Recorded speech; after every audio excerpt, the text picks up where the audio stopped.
William Shakespeare ఒక ప్రసిద్ధ నాటక రచయిత. సొనెట్స్ మరియు పద్యాలు కూడా వ్రాసిన వ్యక్తి.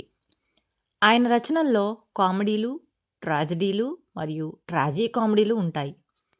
షేక్స్పియర్ పేరు మీద ఎంతో గొప్ప సాహిత్యం ఉంది. హెన్రీ వి అనే నాటకం మంచి పరిపాలన గురించి చెప్తుంది. ఆ నాటకం యాక్ట్ 1 సీన్ 2లో పరిపాలనా విధానం గురించి ఉంది. క్యాంటర్బరీ ఆర్చ్ బిషప్ రాజ్యాన్ని విజయవంతంగా పరిపాలించడానికి సలహా ఇస్తారు.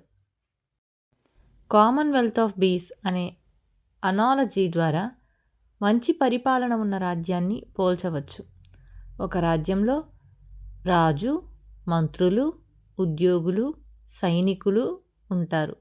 అలాగే ఒక తేనెతు పట్టులో ఒక రాణి ఈగ ఉంటుంది. దీన్ని రాజు ఈగ అని సూచించవచ్చు. ఈ తేనె పట్టులో చుట్టూ పనిచేసే ఈగలు సైనికులు, న్యాయాధిపతులు, మెకానిక్స్ మరియు లాయర్లు ఉంటారు. ఈగలు చాలా చురుకుగా పనిచేస్తాయి మరియు అన్ని ఈగలు తేనె సేకరణపై మక్కువ కలిగి ఉంటాయి.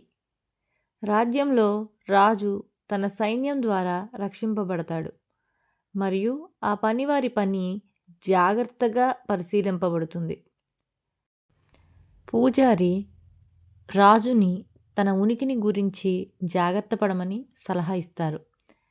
తేనెటీగలు నిరంతరాయంగా తేనె సేకరించడానికి పనిచేస్తాయి. కొన్ని ఈగలు వేరే ఈగలపై ఆధారపడతాయి, కానీ అవి పలు రాజ్యాల వంటి భిన్న ప్రజలు కూడా ఉంటాయి. అందరికీ ఒకే లక్ష్యము, ఒకే దిశలో పనిచేసే ధోరణి ఉండాలి.